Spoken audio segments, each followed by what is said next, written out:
Okay, Mr. Chang, I'm going to listen to your lungs now. To prepare to auscultate the posterior thorax, ask the person to lean forward slightly, let his arms rest in his lap, and breathe through his mouth a little deeper than usual. Clean the diaphragm of the stethoscope with an alcohol wipe. Then follow a consistent pattern for auscultation. Holding the diaphragm of the stethoscope firmly on the chest wall, listen from the apices at C7 to the bases, comparing breath sounds from side to side. Listen to at least one full respiration in each location. Also auscultate laterally from the axilla down to the 7th or 8th rib. Because deep mouth breathing may tire an older person, allow brief rest periods or quiet breathing during auscultation. And if she feels faint, have her hold her breath for a few seconds.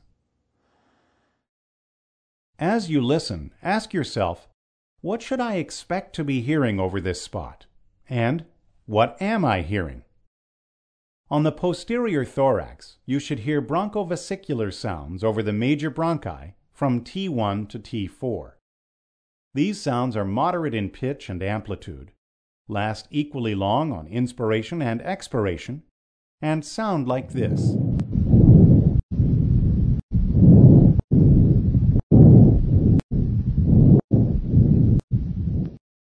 Over peripheral lung fields, from the clavicles to T9, you should hear vesicular sounds.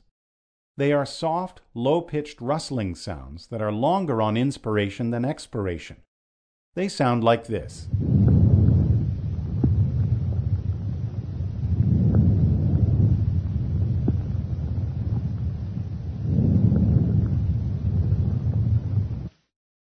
You should not hear any adventitious sounds, such as crackles or wheezes. Fine crackles are discontinuous, high-pitched, short crackling sounds on inspiration.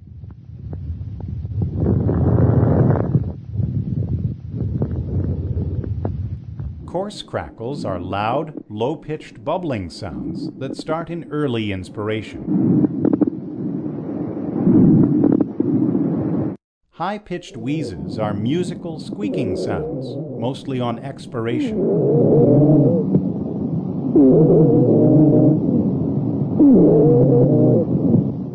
Low-pitched wheezes are musical snoring sounds, mostly on expiration.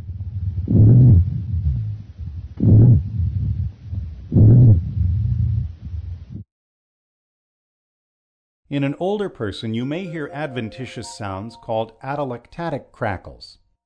These short popping crackling sounds are like fine crackles, but do not last beyond a few breaths and occur only in the periphery. Now I'm going to have you say 99 every time my stethoscope touches your back. If you suspect a lung problem, auscultate for voice sounds as the person repeats certain words or sounds. First, 99. Ask him to say 99 99. as you listen with the diaphragm of the 99. stethoscope. His voice should 99. sound soft, muffled, and indistinct. 99. If you can 99. auscultate the word clearly, bronchophony is present. 99.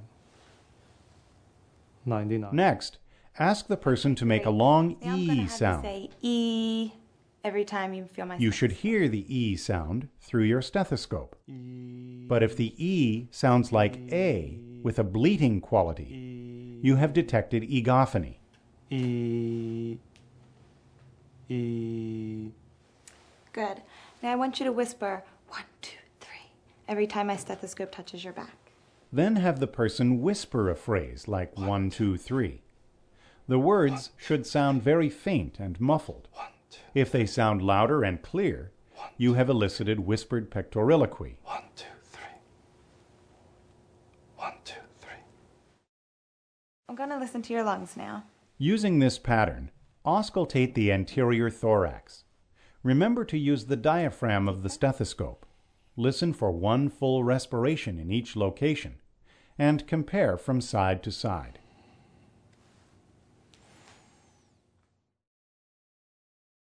For an infant or toddler, be sure to auscultate with the diaphragm of a pediatric stethoscope. Otherwise, the sounds may be distorted. On the anterior thorax, you should hear bronchial or tracheal sounds over the trachea and larynx. These sounds are high-pitched and very loud, have a harsh tubular quality, and sound like this.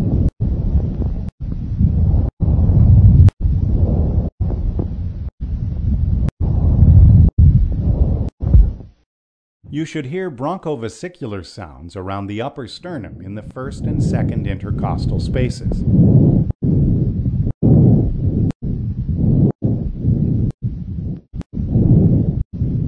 You should hear vesicular sounds over peripheral lung fields from above the clavicles to the seventh intercostal space.